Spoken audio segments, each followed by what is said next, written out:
In 2010, the A-Team was brought back to life on the big screen in an explosive, action-packed reboot, led by Liam Neeson as Hannibal, Bradley Cooper as the Face, Quinton Jackson as Baracus, and Sharlto Copley as Howling Mad Murdoch, where just like the TV show, our group of heroes are thrown in the slammer for a crime they did not commit. So not once for taking things lying down, this Special Forces group, aka the A-Team, head out on an explosive, action-packed adventure to defy all odds and clear their names. However, when the A-Team movie originally came out, it failed to really take off, and has somewhat slipped into obscurity, not as remembered or as celebrated as much as its Big Brother TV show that it's based on. So the big question is, could this theatrical interpretation of the A-Team have been overlooked and unfairly underrated? Or is it just no match for the 1980s TV show? In my previous episode about the A-Team series, I caused a little bit of controversy as I referred to George Peppard as George Peppered, which really seemed to trigger some people in the comments section. One guy in the comments section in particular wasn't so much angry, just really disappointed, talking to me like I was his son, saying something like, "You just couldn't do it, could you? Trust you to get it wrong. You just couldn't get it right. You never get it right." But you know what? I don't mind these comments as they do motivate me to do better, and I got it wrong. But in a way, me getting the odd name wrong here and there just adds to my lovability and charm, right? Okay, maybe not. So with that, 10 things that you didn't know about the A-Team movie. Let's check it out because I love it when a plan comes together.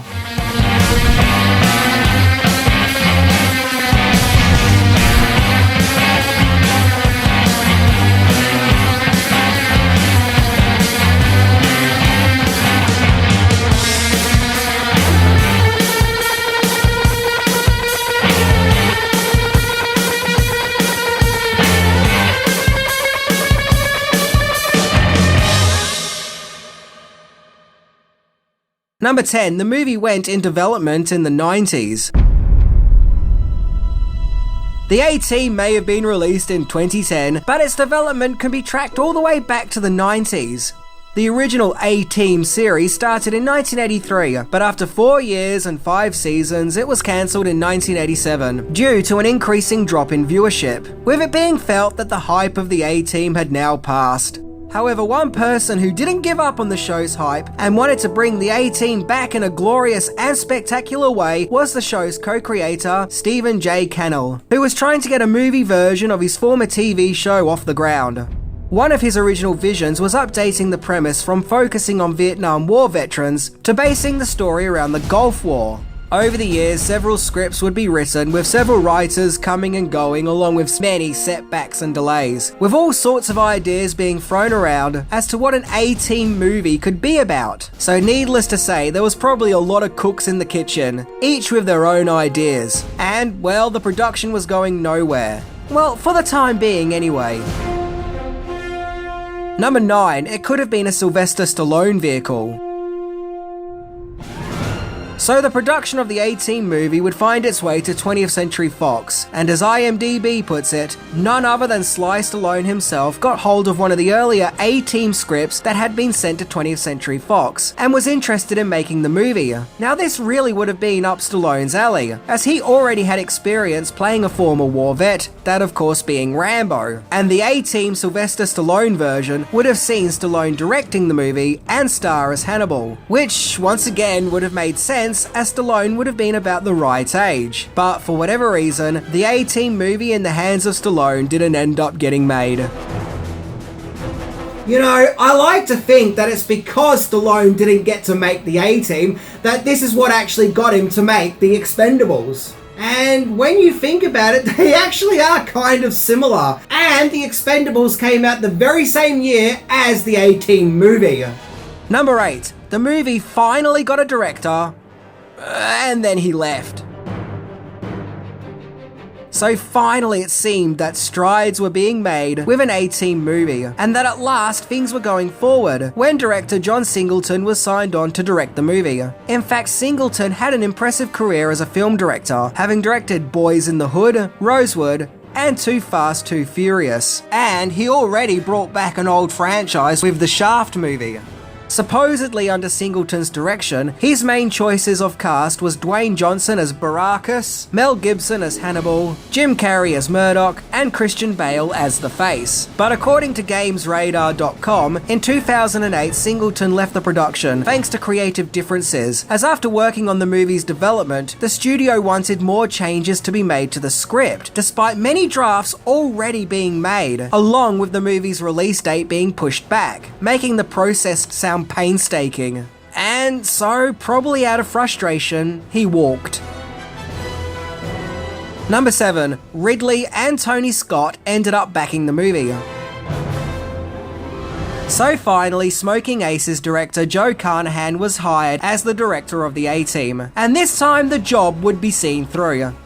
Carnahan would also work on the script alongside actor-screenwriter Brian Bloom, who previously starred in Carnahan's Smoking Aces, who also starred in the A-Team movie as Pike, who would also go on to co-write the video game Call of Duty Modern Warfare, as well as Skip Woods, who had written several action movies including Swordfish, Hitman, and X-Men Origins Wolverine. And legendary movie-making siblings Tony and Ridley Scott would end up getting involved in the A-Team, with their company Scott Free Films backing the movie, alongside other companies Dune Entertainment and Top Cow Productions.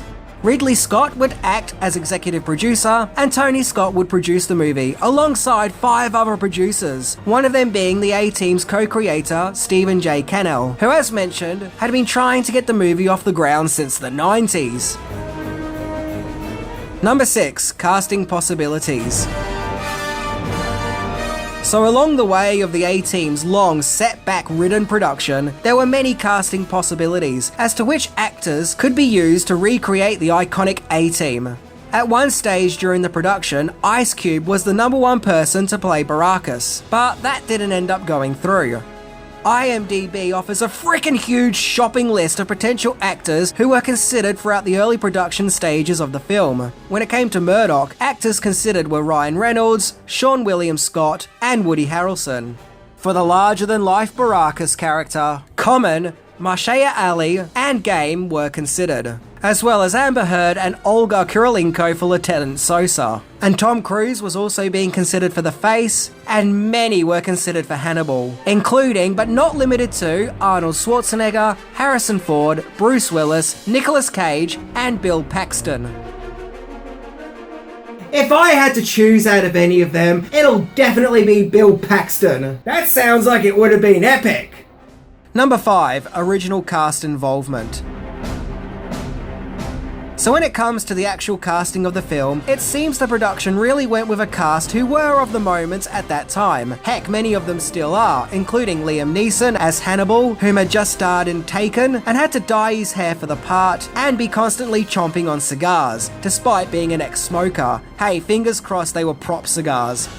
Bradley Cooper as Templeton Peck, aka The Face. He had just made it big at that time, having starred in The Hangover. Sharlto Copley as Howling Mad Murdoch. Likewise, he had just wowed everyone thanks to his movie District 9. And professional wrestler Quinton Rampage Jackson as Baracus. He was a UFC light heavyweight champion. And Jessica Biel as Sosa. I swear back then Biel starred in everything, but she seems to have disappeared since, well, at least in movies anyway. As well as Patrick Wilson as the villainous Agent Lynch, who was also taking off at that time, having just starred in Watchmen. There was, however, a desire to try and get the original cast involved with the movie, in some capacity. Now, original Hannibal actor George Peppard was out of the question, as he died in 1994. Mr. T turned a cameo down as he felt protective of his Baracus image and didn't want to star in an A-Team remake and not be Baracus, so he declined. However, Dirk Benedict and Dwight Schultz would appear in the movie. Benedict played a random guy in a tanning bed in a camp, and Schultz played a neurologist. According to IMDb, yes, it always goes back to IMDb, Dirk Benedict would go on to say that he regretted making a cameo for the movie, so it sounds like he didn't like it. Even Mr. T didn't think highly of the movie, objectifying to its violence and the fact that people actually die in the movie, whereas in the show, no one was seen to get hurt. So yeah, that really bugged him. No matter what you want to say about the A-Team movie, one thing you can't deny is that the cast is actually really good. Like, they just chose the right actors for those characters. In fact, I would have imagined that the A-Team movie would have been a dream job for Sharlto Copley, as he was a massive fan of the A-Team show when he was a kid, as you can see him here with a Baracus birthday cake, when he was just itty bitty. Number 4, filming location. The A-Team movie was filmed in the Great North itself, Canada, with studio filming taking place at Mammoth Studios, as well as other locations including British Columbia, Ashcroft and Vancouver, as well as aerial footage being filmed around Cologne, Germany. While filming, Bradley Cooper and Liam Neeson got along well, to which Cooper encouraged Neeson to film a scene in the then upcoming The Hangover 2, which Neeson did. He played the street tattooist, but his part needed to be recast as Neeson wasn't available for reshoots. But hey, we're now getting into another movie, so time to get back to the topic at hand. Apparently, Cooper really got into his weapons training for the film, so much so he could reload an M4 rifle in less than 4 seconds. And apparently a shot of Cooper reloading the rifle in this speedy time was filmed, but it ended up being cut from the final movie.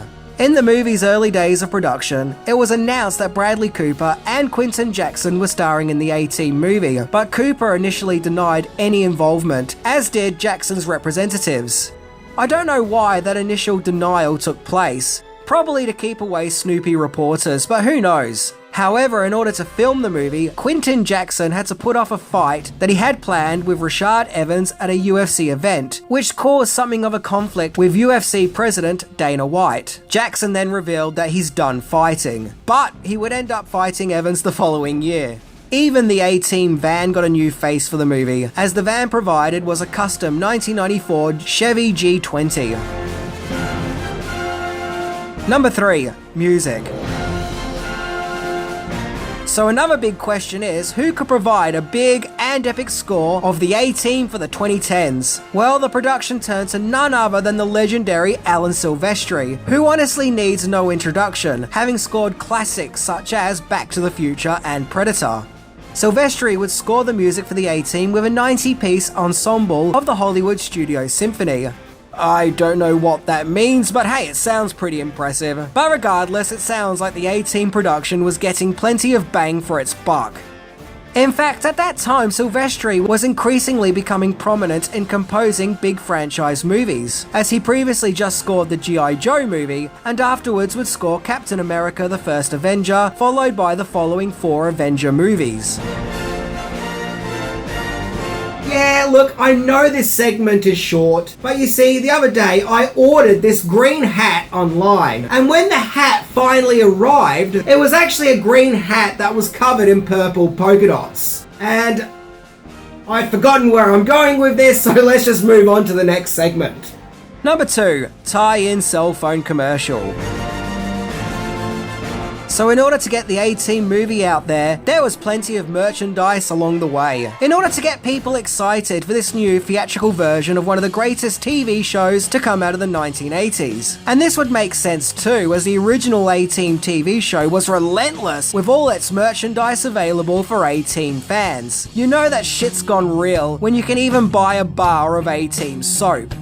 Well, to help promote the movie, there was a series of comic books, which act as a prequel to the movie. The series was called The A-Team War Stories. There were 4 issues, with each issue focusing on each member of the A-Team individually. There was then a follow-up series which acts as a sequel to the movie, called The A-Team Shotgun Wedding. Then of course there was an A-Team action figure lineup. I honestly don't mind them. Now granted, I only just found out about them now, but you know, they look great and do capture the characters' likenesses really well as they are seen on screen. There was also a side-scrolling video game, which was an app for the iPhone. So I guess if you don't have an iPhone, tough, you're not playing this game. Once again, I didn't know about this game till now. However, to me, the strangest and most unique part of marketing associated with the A-Team movie is a cell phone advert for the UK cell phone company Orange. The advert features clips from the movie, along with additional scenes with the cast filmed specifically for the advert. In fact, this advert was filmed during the movie's shoot, of which filming the movie had to cease for a few days so the commercial could be shot, where in the advert we see members of the A-Team with Orange products, including an orange box of tissues? Yeah, sure, why not? The orange logo even ends up on the A-Team's van. Wow, just imagine if in an A-Team movie or TV show they started advertising corporate-sponsored logos on their van. Oh, yeah, I don't think the fans would have liked that. Number 1. The sequel was cancelled. The A-Team was released in June 2010, and it made just over $177 million on a budget that sat somewhere between $100 to $110 million. So, sadly, expectations weren't met, and its box office intake was considered a financial disappointment. Now, there was a sequel in the works, with this A-Team movie set to start an A-Team franchise, but sadly, due to the box office numbers, all plans to carry on with a sequel were put to a stop, making this movie a one-and-done venture. The A-Team received mixed reviews from critics. The acting and action set pieces were praised, but most of the criticism drew from the script. Yeah, it seems behind the scenes there was a lot of issues with that damn script. A scathing review from Rolling Stone magazine described the movie as, quote, big, loud, ludicrous, and edited into visual incomprehension. And that was kind compared to the New York Post, in a review titled, quote, pity the fool who sees the A-Team. Ooh, they used Mr. T's very catchphrase to trash the movie. Ouch.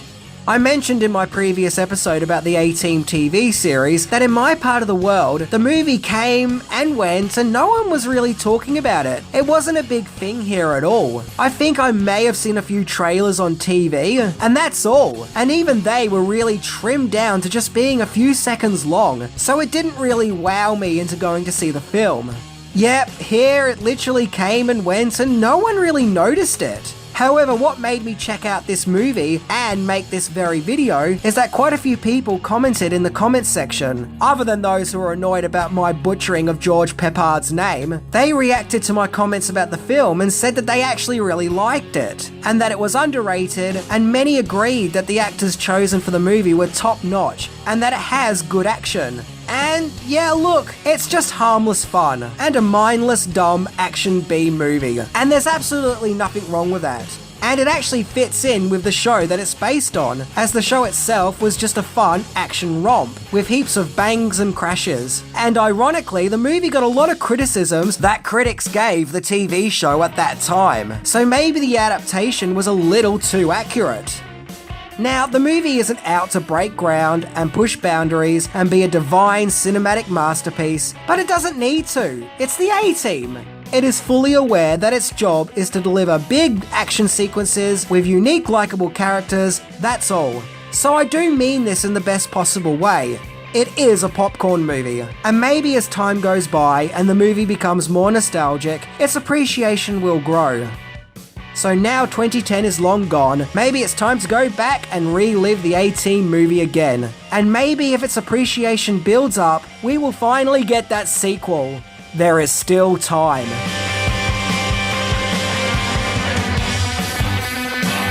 Yeah, I think there are worse things that you could be doing than watching the A-Team movie. It has action, spectacle and charm, and is led by a very likeable cast. So let's see how the movie fares up down the sands of time. Anyway, I'm Minty, and remember, it's George Peppard, not George Peppered. Get it right? Or suffer the wrath of the YouTube comments section. See ya!